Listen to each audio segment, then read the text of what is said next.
Sejam muito bem-vindos a mais um episódio aqui do JBcast. E galera, aqui é o lugar onde Jesus é o centro da nossa conversa. E eu tô muito feliz hoje, tô muito animado. E porque, né, eu sempre, desde que a gente começou aqui esse projeto, esse canal, eu tenho feito vídeos e áudios sozinhos. Mas hoje é a primeira vez que eu estou convidando os amigos aqui para a gente compartilhar, para a gente falar da palavra de Deus. E eu quero apresentar para vocês, para quem já conhece, é uma honra, mas para quem ainda não conhece, Felipe Lau. Seja bem-vindo, Lau. Prazer estar aqui com você, meu amigo. Prazer estar aqui com o Marinho, daqui a pouco vai se apresentar. E, cara, a honra é toda minha, de verdade. Não sei nem o que eu estou fazendo aqui, não sei nem se eu tô com roupa boa para estar aqui, mas obrigado, tá? Pelo convite. Obrigado você por ter aceitado, né? É uma honra. Desde que começou o projeto, as primeiras pessoas que vieram na minha cabeça foram esses dois indivíduos. E com vocês também, tá aqui com a gente, nosso grande amigo, meu grande amigo de infância, Mário Júnior. Fala, galera. Seja bem-vindo, Varão. Muito prazeroso estar aqui com vocês. E assim, expectativa lá em cima, finalmente saiu esse projeto. Esse projeto que vai abençoar muitas vidas. E estamos para falar de Bíblia, edificar, ensinar e falar do amor de Jesus. Então, se puder, estou sempre aí com vocês. Show de bola, show de bola. E galera, hoje a gente quer comentar um texto com vocês. Hoje a gente quer bater um papo, né? Fazer um bate-papo realmente sobre um texto da Bíblia. Nós esperamos que você seja edificado, beleza? Com essa conversa que a gente vai ter aqui. A gente vai falar um pouco sobre Lucas capítulo 24, não é isso? Sobre o caminho de Emaús, o famoso caminho de Emaús, inclusive daquela música do Morada, né? E ao partir do pão... Não vou cantar não, Varão. Isso não é pra mim não, mas... Vocês conhecem pelo menos a música conhece, né? Não é possível. Hoje em dia, quem não conhece essa música tá sendo crente errado. Mas... E a gente vai comentar um pouco esse texto. Espero que vocês sejam edificados. E eu queria compartilhar aqui a tela com vocês, ó. Lembrando que quem tá aqui tá vendo o áudio no YouTube, nas plataformas de áudio, né? Na verdade. Os áudios estão lá nas plataformas Spotify, no Deezer, entre outros. E para quem está assistindo aí, a nossa tela, a gente está no YouTube, beleza? A gente está compartilhando nossa tela aí no YouTube. E eu vou compartilhar a tela aqui com vocês. E eu queria ler o texto bem rapidamente com vocês. Não quero ser cansativo, né? Cansado não quero ser cansativo, exaustivo. Mas eu queria ler esse texto com vocês que a gente acha importante primeiro comentar. Primeiro ler para a gente poder comentar o texto, beleza? Então aqui, ó, Lucas capítulo 24, eu vou ler a partir do versículo 13, beleza? Isso aqui é a versão NVT. Diz assim, ó, quem tiver no YouTube aí consegue acompanhar com a gente na tela.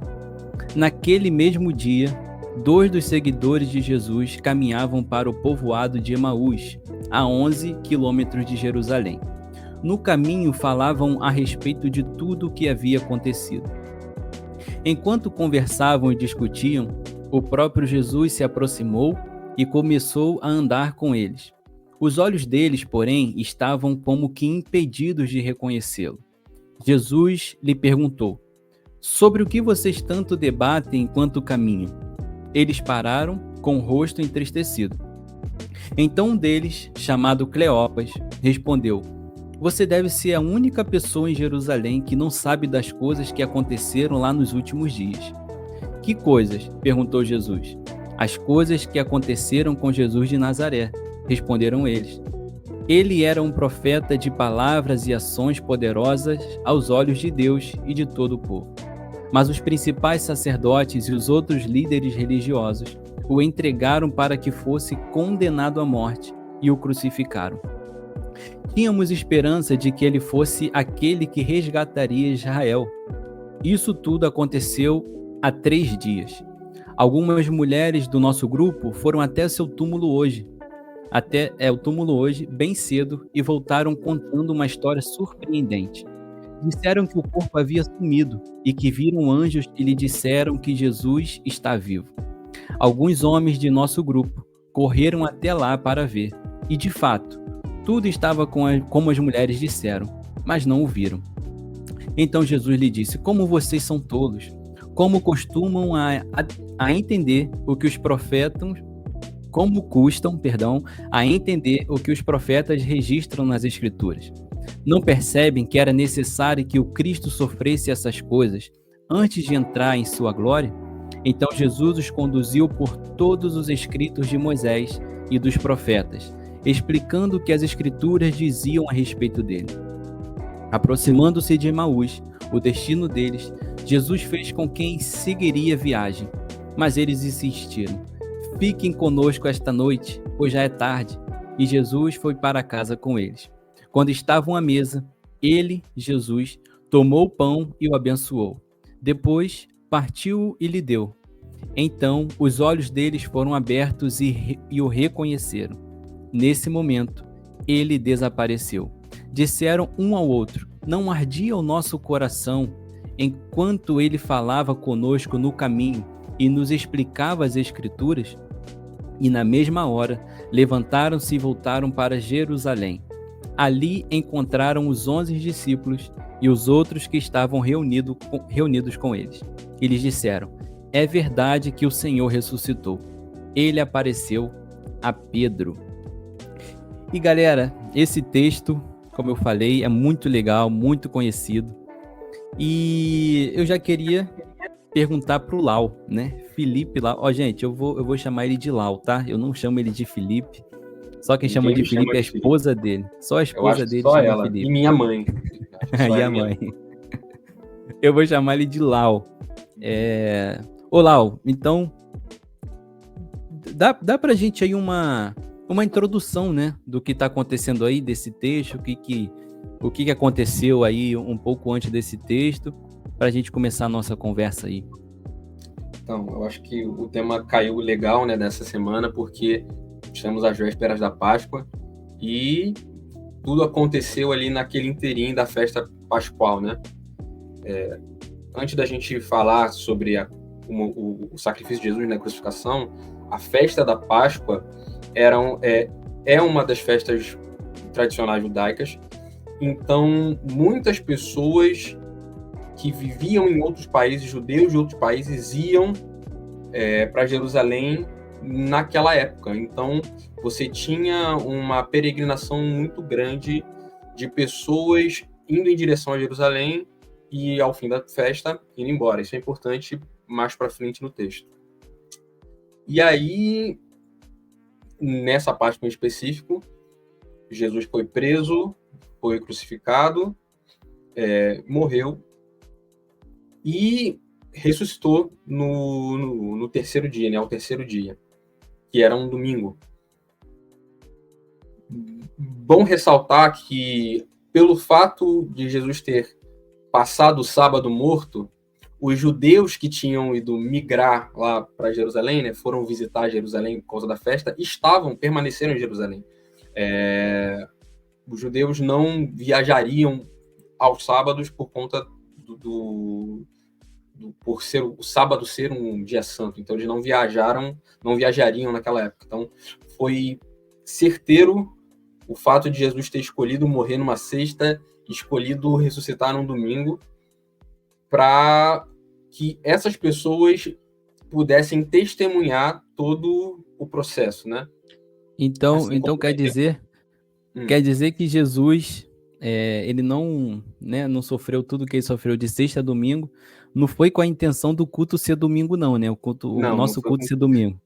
Foi com outra intenção. Eu acredito que tenham muitas intenções, mas a gente pode entender ali que parte do planejamento de Deus foi para que os judeus que viajaram para lá pudessem testemunhar a morte de Jesus e que também chegasse neles o testemunho de que ele ressuscitou.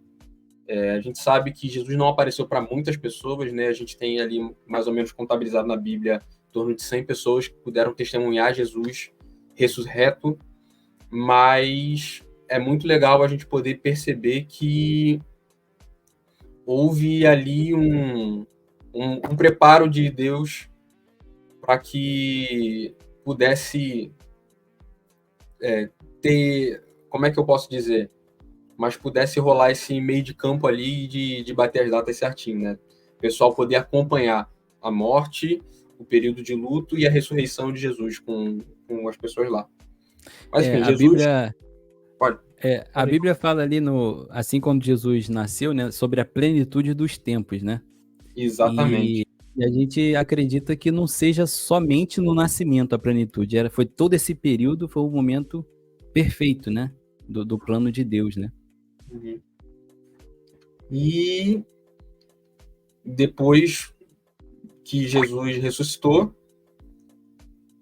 alguns discípulos que não acreditaram no testemunho das mulheres, né? É bom ressaltar isso. Os discípulos que estavam no caminho de Emaús, eles estavam presentes com os outros discípulos no momento em que a informação que Jesus tinha ressuscitado chegou, né? As mulheres foram lá, foram ao túmulo, viram que Jesus havia ressuscitado, voltaram, trouxeram informação. Pedro foi lá para confirmar, mas esses discípulos não permaneceram lá, eles foram embora, muito provavelmente por não ter acreditado no testemunho das mulheres, né, e estarem frustrados por conta da esperança deles, da restauração do reino de Israel, ter se esvaído. E aí, nesse meio do caminho, né, nessa caminhada, Jesus foi lá e pegou eles, né, de jeito.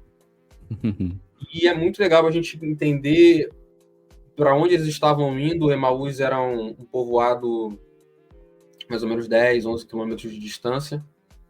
E nesse trajeto que eles percorreram, eles puderam testemunhar sem entender que Jesus estava com eles até o momento da revelação. E aí eu vou deixar vocês conduzirem um pouquinho mais, porque tem muita coisa para falar sobre isso aí. Nesse momento, eu imagino, né, como tenha sido a frustração dos discípulos, porque a Bíblia não fala exatamente qual era a função desses discípulos aqui, mas a gente sabe que é o Cleopas, né, que a gente leu. Não tem muita informação também sobre ele, mas o fato é que nenhum desses dois, pelo menos a gente entende dessa forma, a maioria entende, nenhum desses dois pertenciam à classe dos 12, né? Aqueles 12 mais íntimos. Tanto é que depois, quando eles têm esse encontro com Jesus, eles voltam para Jerusalém, doido para contar o que aconteceu, e a Bíblia fala que os 11 estavam lá. Então, eles provavelmente, né, não faziam parte desse grupo dos 12, mas ainda assim, parece que eles eram muito próximos de Jesus, né? Porque eles tinham uma expectativa muito grande em Jesus, e no momento que Jesus morre, passa esse período morto, né, ali, fazendo o que ele tinha que fazer, aí já é um assunto para outro podcast, o que aconteceu nesse período de 3 dias, né? Mas, então, enquanto acontecia essas questões, eles perdem a esperança, né, de uma certa forma, de um Messias vitorioso, enfim, de um Messias que resgatasse o reino ali de Israel. Quer falar alguma coisa, Mari? É tudo interessante o que vocês falaram. Realmente, o Cleopas ele só é citado aí nesse texto. Não tem muita informação, a gente não sabe, por exemplo, dentro dos 12 ele não estava, né? Não sabe se eles, por exemplo, estavam dentro dos 70 que foram enviados, ou se estavam lá em Atos, 120. Então, assim, o que me chama a atenção aí é justamente o texto iniciando com esse desânimo deles, né? Porque a gente bem sabe que grande parte dos judeus tinha uma expectativa de um Messias totalmente diferente daquele que Jesus se apresentou, né? Esperavam um líder militar, né? Então, é engraçado esse texto, que aquilo para eles que era a maior decepção, a pior coisa, na verdade, poderia acontecer, que era a esperança deles sendo crucificado, era o auge do ministério de Jesus, né? Era o ápice do ministério Jesus. E uma das primeiras coisas aí, já vou esquentar logo aí para a gente caminhar de forma intencional, que vocês estão pedindo, é que o que me chama a atenção nesse texto é que eles estão indo para caminho de Emaús, enquanto, na verdade, eles deveriam permanecer em Jerusalém. Né? Então, uma das coisas que esse texto chama a atenção é que toda vez que a gente se encontra verdadeiramente com Jesus, ele vai redirecionar a gente para o caminho certo. Amém. Então, eles estavam indo para longe da promessa, né? Porque eu acho que até em Lucas 24, que depois dessas passagens que nós lemos, ele vai aparecer para os 11 novamente. E ele vai dizer para os 11 permanecerem em Jerusalém. Né? Eu não sei se eu consigo achar. É no finalzinho do capítulo. Isso, 49. Agora envia a vocês a promessa de meu Pai, mas fiquem na cidade até que sejam revestidos do poder do céu. Então, eles estavam se distanciando da promessa de Jesus. Então, quando Jesus encontra eles no caminho, Jesus redireciona o caminho. E você vê, eles viajaram, já estava quase que de noite, né, que falaram, né? Pediram para Jesus ficar. E aí, qual era o ideal ali? Jesus foi revelado, vamos dormir. Que nada. Eles levantaram e partiram direto para Jerusalém, para contar que a cidade ali estavam sendo redirecionados pelo nosso mestre. Então, essa é uma coisa que me chama a atenção nesse texto, né? Não sei se falaram também sobre a questão dos significados do nome da cidade, né? Que é fontes quentes, o significado de Emaús, fontes quentes, né? E eu vi um cara falar interessante sobre isso. Né? E toda vez que a gente se decepciona com Jesus, a gente sempre vai buscar outras fontes, né? Então ele faz uma alusão ao nome da cidade, né? Que eles foram como se eles estivessem procurando outras fontes por causa daquele desânimo que eles estavam enfrentando no momento.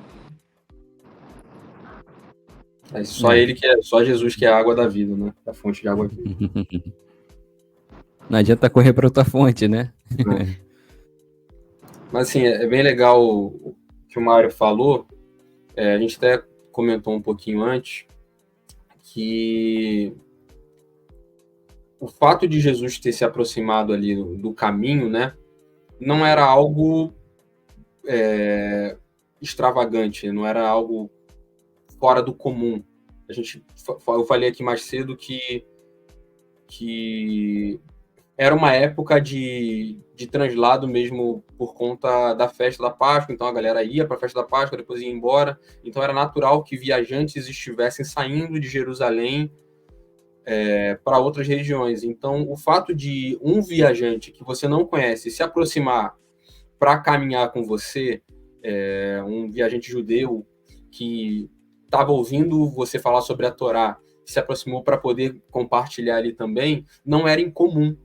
E por isso é tão belo. Jesus chegou e se misturou e estava no cotidiano, no corriqueiro, em algo que não era completamente sobrenatural e que acabou se tornando muito sobrenatural a partir da revelação de quem estava ali com eles, né? Que Jesus estava ali com eles. Mas Jesus atuando com simplicidade no cotidiano, no corriqueiro, naquilo que é simples. E aí entra um pouquinho daquela questão, né? Tipo, vamos caminhar junto para a gente fazer companhia, trocar ideia, conversar. E acabou que eles foram impactados novamente. E é muito legal a gente pensar que o coração deles queimava. O texto usa isso, né? Que eles falam, nosso coração não queimava quando ele falava. E para a gente pode parecer uma palavra um pouquinho... assim, é impactante, mas talvez não seja tão impactante. Só que se a gente parar para pensar no seguinte, eles estavam num período em que antes de Jesus, só João Batista profetizou.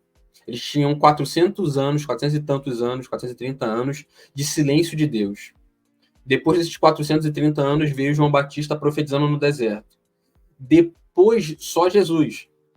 Então, durante esse período, eram pouquíssimos os preletores, vamos colocar assim, né, as pessoas que estavam empoderadas do Espírito e poderiam gerar essa sensação de queimação, vamos colocar assim, né? As palavras que queimavam no coração não eram tão abundantes como a gente tem hoje. Hoje nós temos muitos pregadores nas nossas igrejas, a galera na internet que a gente segue muito, que, pô, você ouve a pessoa falando, você fala, caraca, esse cara tá falando e vem de Deus, é o Espírito Santo. Naquela época, não, eles não tinham isso. Então, é uma marca muito importante falar assim, o nosso coração queimava. Significa que ele estava sendo usado pelo Espírito, significa que a palavra dele tinha poder, significa que não era uma palavra, uma pessoa qualquer falando sobre a Torá, falando sobre os profetas, não era uma pessoa qualquer falando, não era uma autoridade qualquer, não era uma palavra qualquer. E mesmo assim, eles só reconheceram quando Jesus se decidiu se revelar, né? Então, só pontuar que o fato de o coração deles queimar é algo já muito sobrenatural e que a gente não consegue mensurar. Eu acho muito legal isso, lá que você está falando, porque é muito claro isso na Bíblia, né? Porque quando Jesus ele prega, quando ele cura, quando ele faz e acontece, tem uma passagem, não vou lembrar exatamente qual é o texto, mas o pessoal fala, ele prega como quem tem autoridade, né? É diferente, né? De quem tem o Espírito Santo e quem não tem. A gente sabe que naquela época de Jesus, tinham muitos mestres, muita gente boa. Os fariseus eram muito bons de Bíblia, né? Vamos dizer. Eram pregadores natos, mas não tinham o Espírito Santo. Não eram...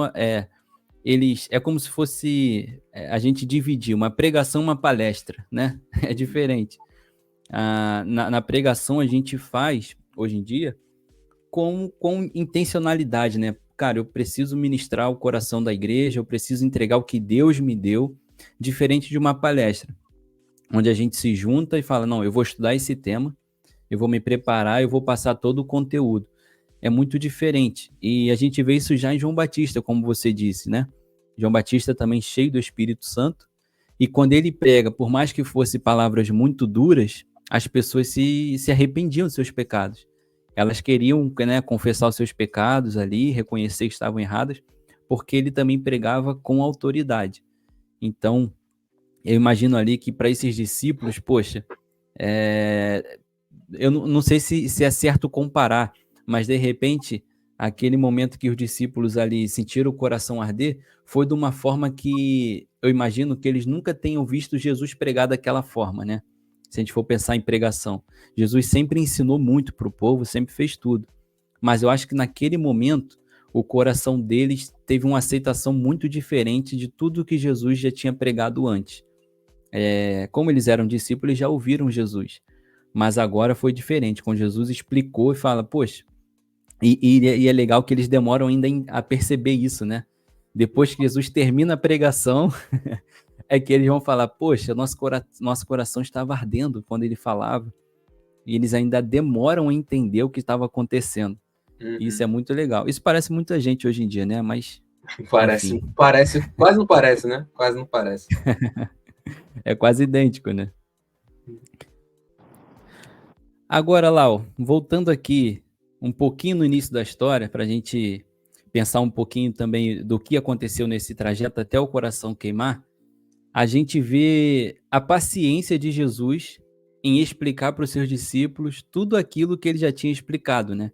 É interessante porque os discípulos tiveram ali um período intenso com Jesus, de estudo, né, da Torá, enfim, tudo bonitinho, da forma como Jesus veio fazer, mas mesmo depois de Jesus sofrer o que sofreu, viver o que tinha que viver, o propósito se cumprindo, eles ainda assim tiveram dúvida. E fala pra gente um pouco aí dessa intenção de Jesus, né? Essa paciência que ele teve de explicar tudo de novo pra gente. Jesus tem que amar muito a gente, né? Tem que amar muito a gente. Eu digo a gente verdade. porque eu seria esse discípulo de Emaús aí que iria embora. Porque os discípulos de Emaús estavam com Jesus, os discípulos de Emaús, ó. Os discípulos que estavam no caminho para Emaús estavam com Jesus e com os 12 em inúmeras situações em que Jesus disse que sofreria, que era necessário que o Filho do Homem viesse, sofresse e morresse e depois de 3 dias ressuscitasse.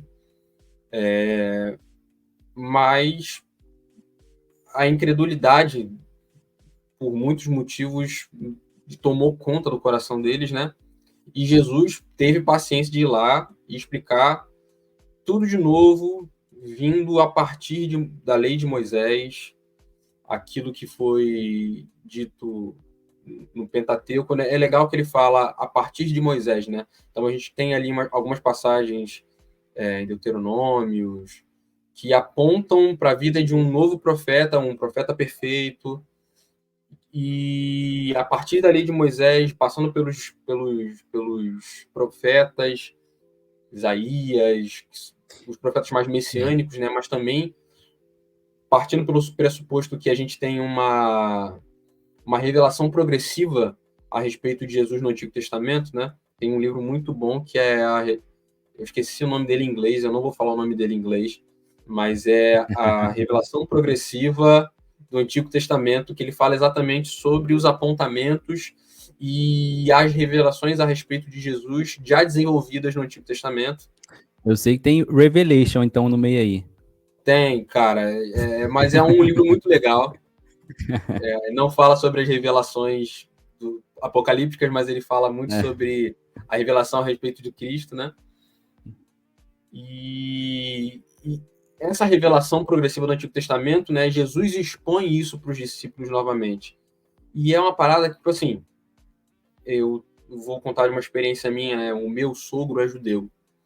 Então, quando eu fui conhecê-lo, ele morava em outro estado. Quando eu fui conhecê-lo, a gente teve um tempo ali de mesa, né? E ele começou a expor o porquê que ele era judeu. Ele tinha sido cristão, né? Mas acabou se tornando judeu depois de um tempo. E explicou ali as dificuldades de entender. E, assim, basicamente ele descartou tudo do Novo Testamento, que é o que a gente toma como base para falar de Jesus. E aí, eu não queria entrar em embate, né? Porque eu estava conhecendo meu sogro, falei, não vou brigar com o homem aqui. Mas tudo que eu tive Falou que até conversar... um Shabbat Shalom para ele, né? Falou Shabbat Shalom, sogro. Depois eu pedi para ele orar por mim, me abençoar, botou o kippah em mim. Nossa, foi um maior bagulho. Mó doideira.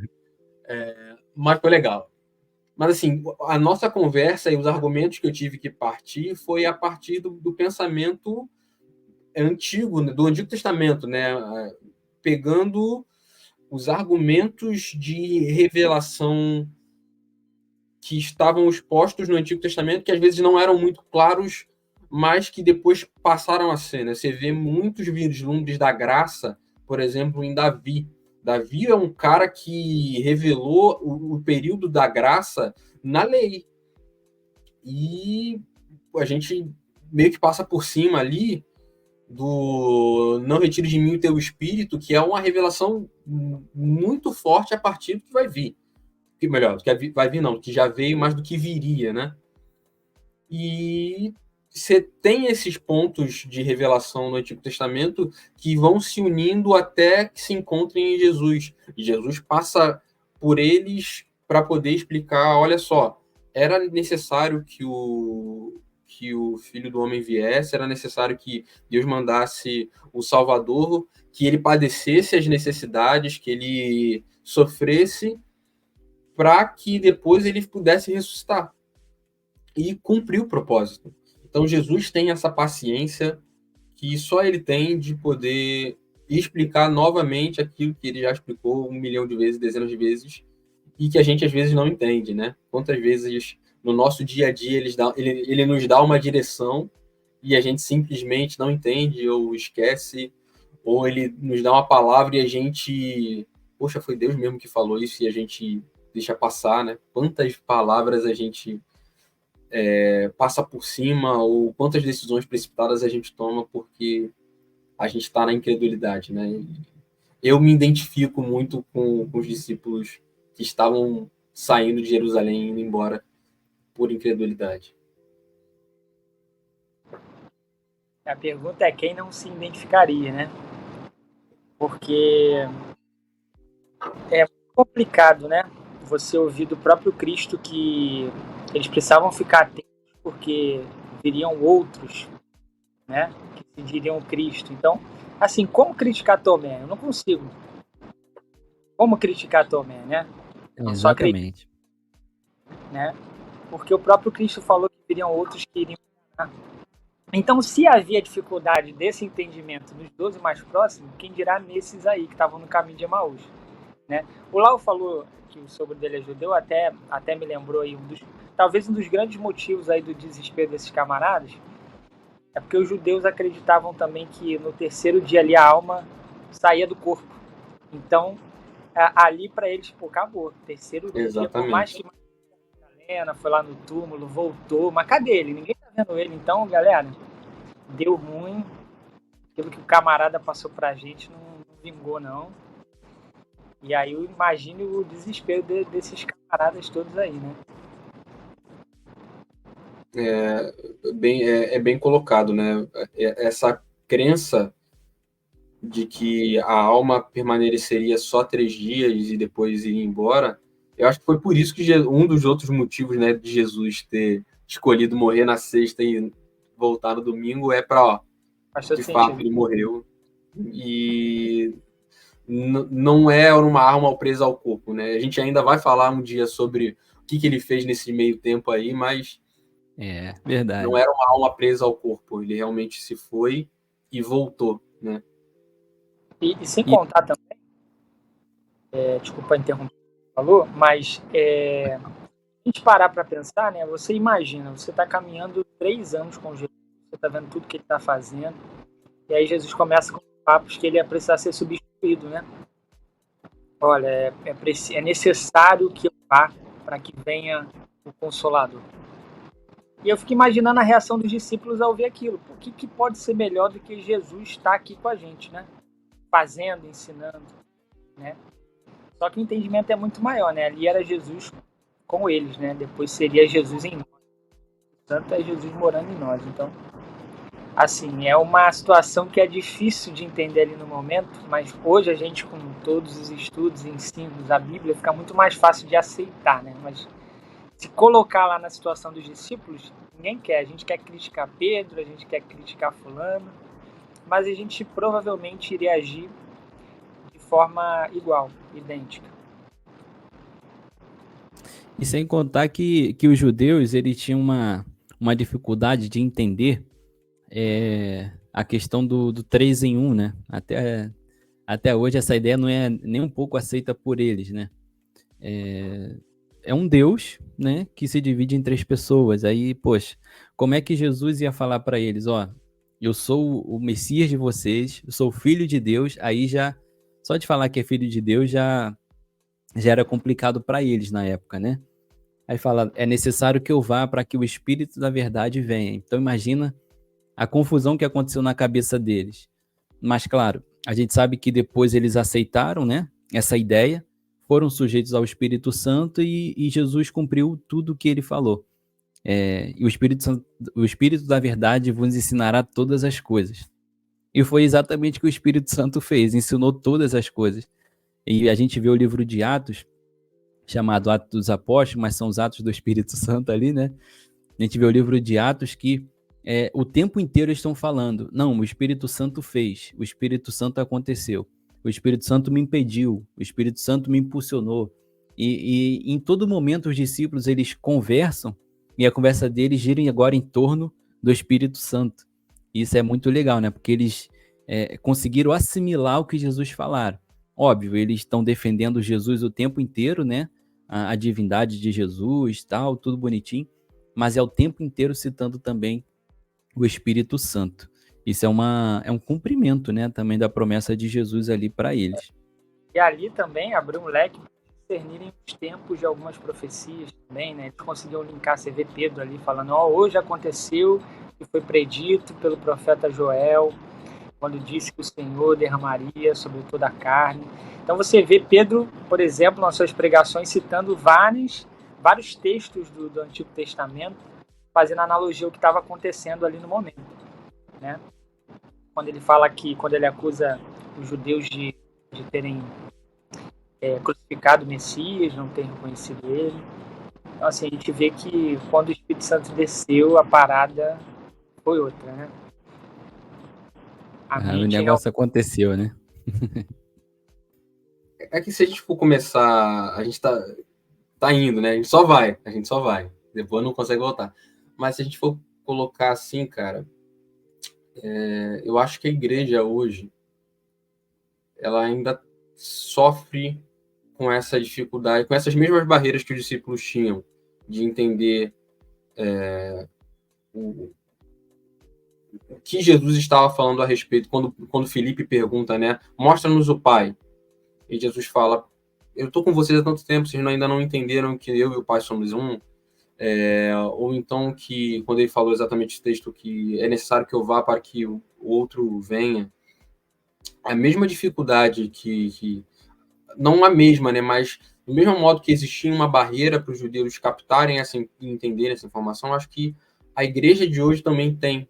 Eu acho que são poucas as pessoas que conseguem assimilar de fato a importância e a identidade do Pai, do Filho e do Espírito.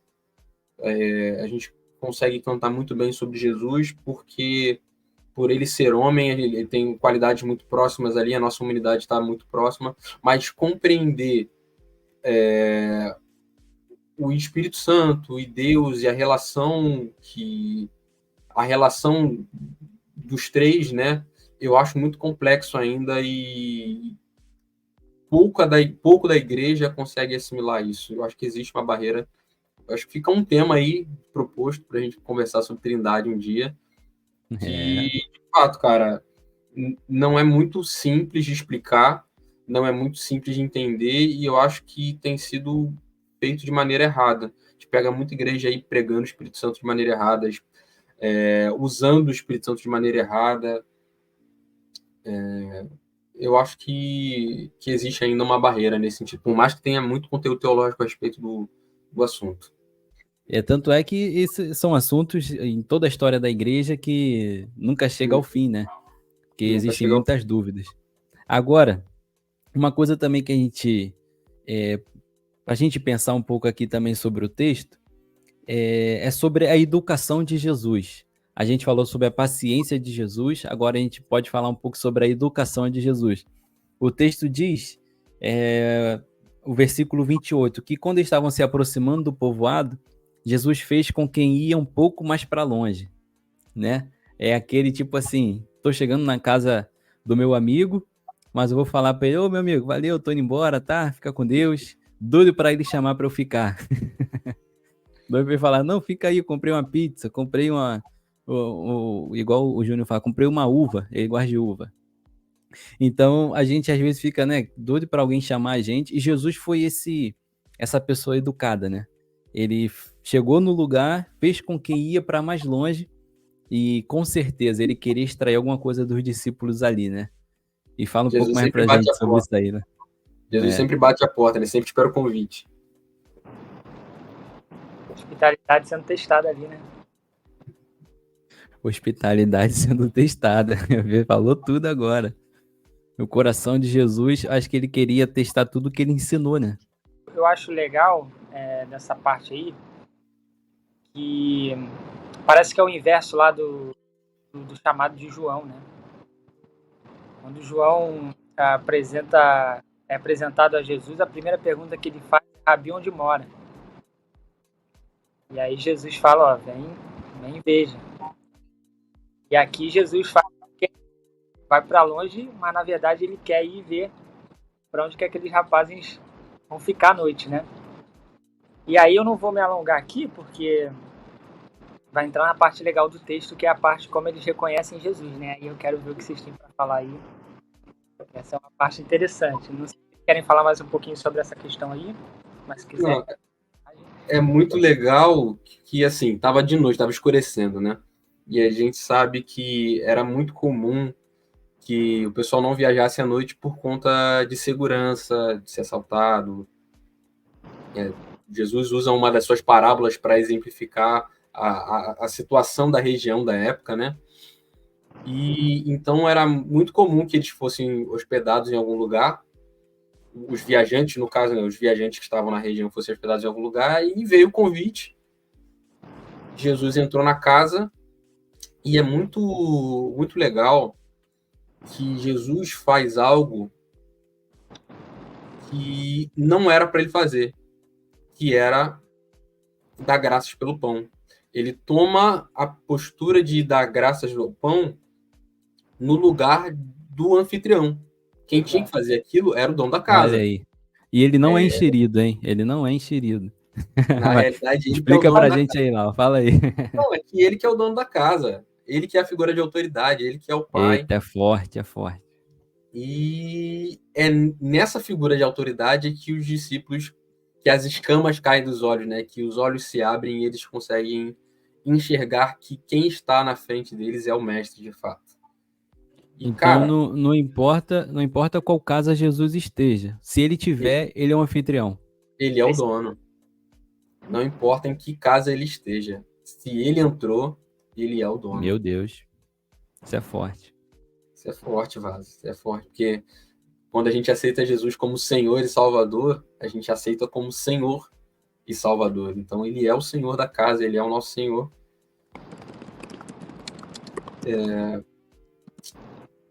Só que, indo um pouquinho ali no texto, né? Vamos lá. Jesus é chamado para entrar na casa, para passar o tempo ali. Acredito que também por conta dessa questão de segurança, mas eu acho que os discípulos, por estarem com o coração queimando, também queriam passar mais tempo com o mestre, sem saber que ele era o mestre. E quando a revelação é dada, né, quando as escamas dos olhos caem e Jesus desaparece, a gente pode falar um pouquinho daqui a pouco sobre corpo glorificado, eu gosto de falar sobre esse tema, mas quando eles são impactados pela realidade de, caraca, é Jesus, a insegurança que fez com que eles convidassem a Jesus para entrar sumiu. E eles levantaram de noite mesmo e falaram: vamos voltar para Jerusalém, vamos voltar com o propósito, vamos voltar para o caminho, independente se é seguro ou se não é seguro. Vamos para onde a gente não devia ter saído. Acho que nenhum judeu em sã consciência faria isso, né? Uma hora da noite. E nenhum carioca faz isso também, né? Nenhum carioca faz isso. Sair de madrugada de Inoaíba, tá maluco? Tá doido. Aí dá ruim. Eu ia falar aqui, mas não pode não. Não pode não. Deixa quieto, Vaz, deixa quieto. Mas é legal, porque eles tomam uma coragem que provavelmente ninguém ali teria essa coragem de fazer, sair à noite, mas eles estavam com o coração queimando tão forte que eles precisavam compartilhar aquilo com as pessoas, né? Marlau, fala aí pra gente, qual é o mistério aí do partido? Porque somente ali, depois do Partido Pão, que aparentemente eles descobrem ou reconhecem que era Jesus que estava ali com eles, e Jesus não dá nem um gostinho de falar, é você, ele já logo vai ali e desaparece. Assim, eu acho que a revelação ela foi dada pelo Espírito, né? O gatilho, apesar do gatilho ser o partir do pão, o dar graças e partir do pão, né? O Espírito que permitiu que eles entendessem que era Jesus ali. Mas o partir do pão, cara, Jesus tinha muitos momentos de partir o pão. Ele tinha muitos momentos de mesa com os discípulos. Ele tinha muitos momentos de mesa na casa de pecadores, na casa de publicanos. Estar à mesa com Jesus remete a relacionamento. Aqui eu estou sendo menos teológico e mais ministro. Talvez. Eu ia falar profético, mas não sei se eu consigo usar esse termo ainda não. Isso aí. Mas Jesus, o relacionamento, estar à mesa é estar dentro de um relacionamento, né? E Jesus teve muitos momentos em que ele partilhou o pão dando graças, né? Você vê na oração do Pai Nosso que era algo importante agradecer pelo pão. Você vê quando Jesus multiplica os pães, o ato de dar graças e partir o pão. Você vê na ceia, na última ceia, Jesus dando graças e partindo o pão. Então, cara, apesar de o relacionamento não ser só da mesa, né? existe uma representação muito legal em estar à mesa e partir o pão. Ele é o pão e ele se partiu, mas ele pede para que a gente também parta o pão entre nós. Ele nos deixou a aliança da ceia para que a gente partisse o pão entre nós e gerássemos esse relacionamento. Eu ainda estou escrevendo, estou no processo de exegese ainda do texto de Coríntios, onde Paulo instrui sobre a ceia, só que nos textos anteriores, né, acho que eu já compartilhei isso com o John um dia, ele fala sobre o corpo de Cristo, ele fala sobre o uso de dons, e ele fala que o importante é o amor, e aí ele fala sobre, nesse livro de Coríntios, aos Coríntios, nessa carta aos Coríntios, ele fala muito sobre relacionamento.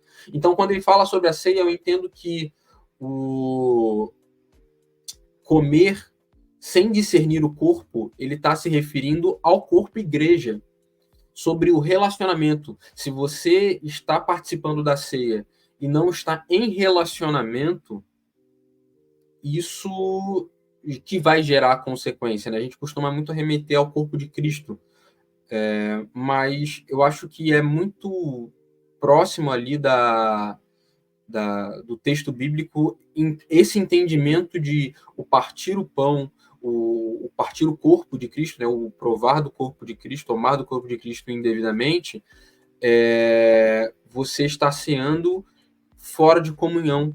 Então, Jesus, inclusive, deixa muito, acho que é João 17, não lembro, que ele fala que eles possam ser um, como eu e o Pai, né? Eu e você somos um, para que o mundo entenda que tu me enviaste. Então, Jesus está orando ali, pedindo para que a comunhão da igreja revele que Jesus foi enviado. Então, fica esse gatilho aí de a mesa, o relacionamento, tanto nosso com Deus, quanto o nosso conosco, né, com nossos iguais, ele é o gatilho para que a gente perceba melhor que Jesus está no meio, que Jesus está na casa. Então, acho que deu muita volta, ficou embolado, mas deu para entender no final. Deu para entender. Eu acho que tendo essa ideia que você está falando, eu acho que você, então, tá dizendo que, basicamente, a mesma importância de termos comunhão com Deus é a mesma importância de termos comunhão com o nosso irmão, né? Isso. Porque, como o texto que você usou, acho que é João 17 mesmo, né? Com Jesus faz a oração por todos e ele ora por nós, né? E faz uma oração que se estende de geração. E ele fala justamente sobre isso, para que eles sejam um, assim como eu e você somos um. Então, poxa, a importância da comunhão aí um com o outro é enorme, né? Para que para que o mundo creia que tu me enviaste. Isso. Então, a revelação de Jesus passa pela nossa comunhão. Assim, a revelação de Jesus passa pela nossa comunhão, não desmerecendo não, né? Mas não tirando o fator que Jesus é Deus. Mas ele nos escolheu como igreja para revelá-lo.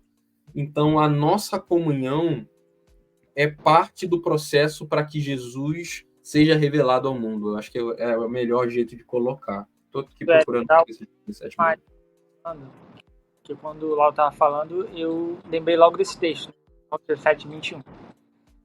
E, cara, ali, ó, Jesus, eu vou até ler aqui na versão do VT, ele fala assim: minha oração é que todos eles sejam um, como nós somos um.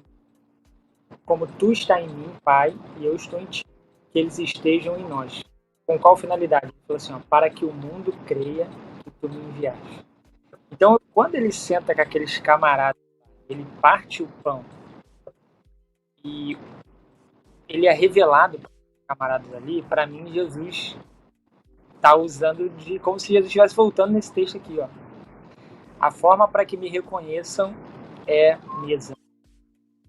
É relacionamento, não só propriamente com ele, mas com a comunidade, com o corpo, né? Eu gosto muito, não lembro quem fala agora, mas a gente foi chamado para amar a Deus diante dos homens e amar os homens diante de Deus. Então, quando eu vou pregar, que são duas coisas que precisam andar de mão dada, né? Nossa comunhão vertical e a horizontal. Se eu estou com um problema na comunhão horizontal com meu irmão, eu não preciso nem olhar para a vertical, porque eu sei que ela está com problema, né?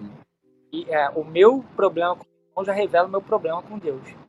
Então, elas são conectadas. E Jesus deixa muito claro: aqueles que estão lá fora, que não foram alcançados ainda, vão ser alcançados quando eles olharem para vocês e ver que há comunhão.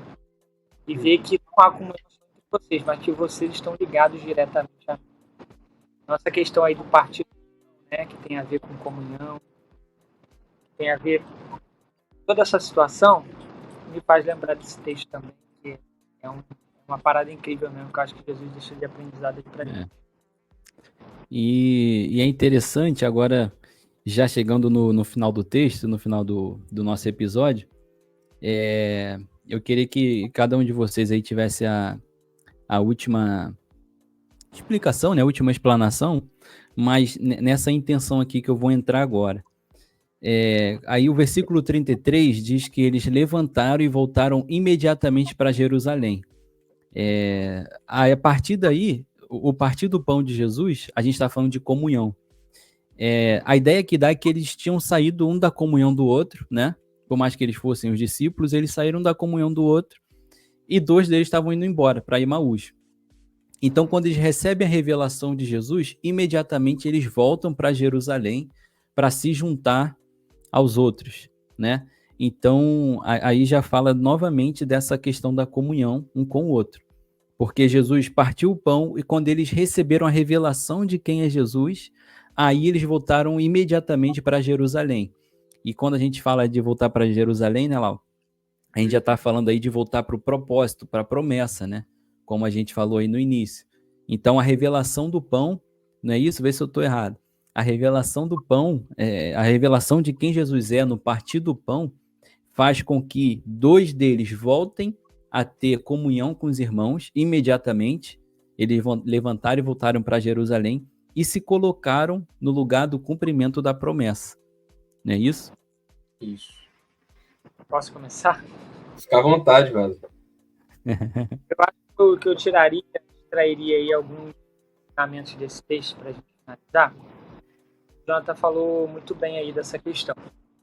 Mas acho que se eu fosse resumir esse texto como a gente falou aqui, Jesus é educado. Então Jesus espera que você o convide para estar em sua casa, né?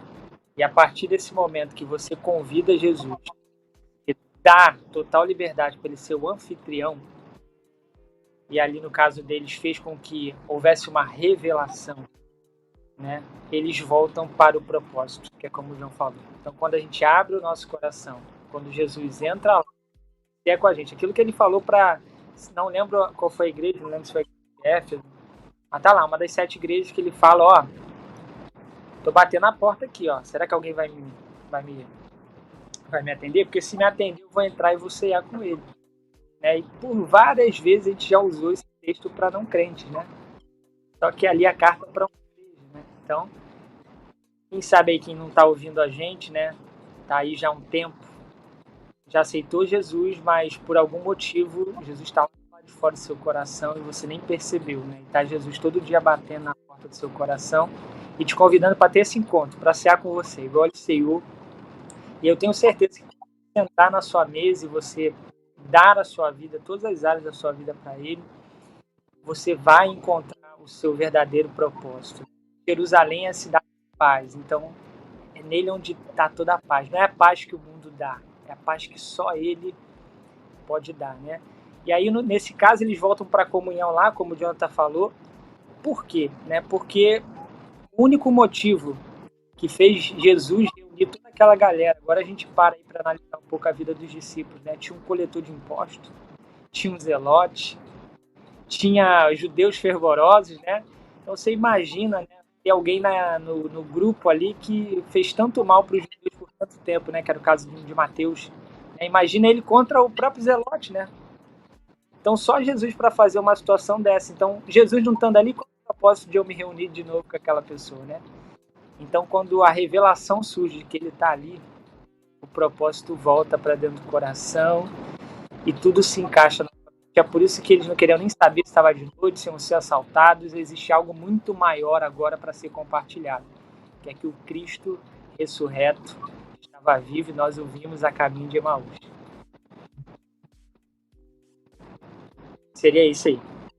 Vamos lá, que o Lau tem muita coisa ainda para falar. Lau tá cheio, tá cheio. O Mário já falou bastante coisa aí, cara. Mas esse texto ele me pega muito de jeito. Ele sempre me pegou muito de jeito. Que de fato eu me vejo nesses discípulos que estavam incrédulos, né? Mas que foram tocados de uma maneira tão extraordinária. Assim, eu fico pensando, a gente tem poucas informações sobre eles, né? Existe até eu estava dando uma olhada alguns historiadores, mas é uma parte de doutrina mais católica, né, que fala que um discípulo que foi nomeado, esqueci o nome dele, qual é o nome dele? Cleópas. Ele foi bispo posteriormente ali a Tiago. Depois que Tiago morreu, ele foi bispo da igreja. Mas isso é mais da tradição católica. Eu não estudo tanto assim as tradições católicas, então não vou saber dizer. Mas, assim, imagina a importância que essas pessoas tinham para Jesus, que esses discípulos tinham para Jesus. Porque Jesus já mandou discípulo embora. Jesus já mandou discípulo, vocês não vão, não? E esses não, eles foi atrás. A importância que esses discípulos tinham para Jesus, talvez por propósito, talvez pessoalmente, porque por mais que ele tivesse ali a galera mais chegada, de repente eles não eram tão chegados assim, mas eram pessoas importantes para Jesus, eu não sei. Mas sei que esses caras foram alcançados e eles tiveram a oportunidade de voltar para o meio do propósito que eles foram chamados.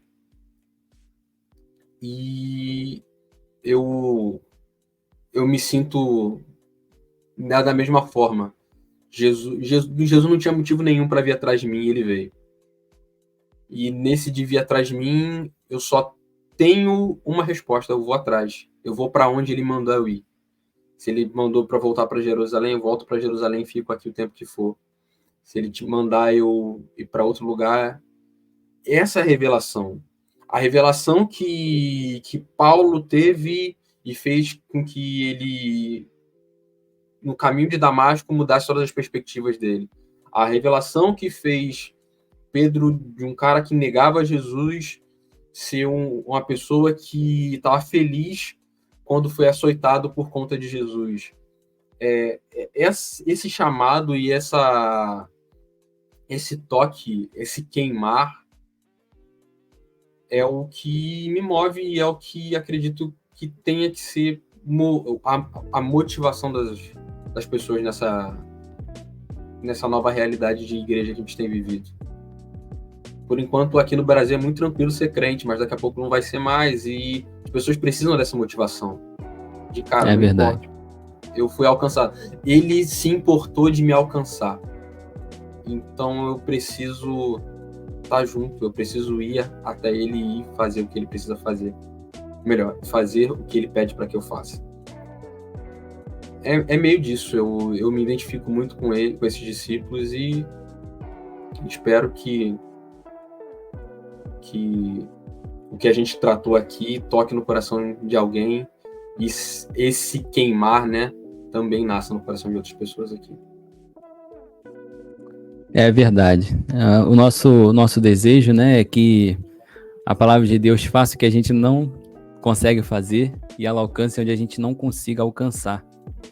E, galera, estamos chegando ao final desse episódio. A gente espera que você tenha gostado. A gente estava nervoso, ansioso, principalmente eu, né? Eu falei com eles, eu tava muito ansioso por isso. É um sonho que está se realizando, né? É um sonho que está tomando forma. mas eu tenho certeza que é um sonho que primeiro nasceu no coração de Deus e a gente, nós juntos aqui, e mais alguns amigos que eu vou trazer aqui para ministrar o coração de vocês, nós estamos trilhando um caminho de excelência. E eu queria terminar esse episódio. Ô Lau, quer falar mais alguma coisa? Quer dar uma consideração final? Mário, querem falar alguma coisa? Só agradecer por me aturarem aí falando pra caramba, sendo confuso. Eu sou confuso, gente. Mas tem que ter paciência. É mestre, nosso mestre. Queria agradecer também. E tenha paciência aí, tá? A gente... Não é isso tudo aí, mas a gente tenta se esmeirar, né? Pra abençoar a vida das pessoas. É verdade. E eu queria terminar esse episódio de uma forma bem diferente. Para terminar aqui a live. Não, eu queria botar isso aqui, ó. E com certeza a gente tá falando isso aqui, vocês não estão esquecendo isso aqui, gente, ó.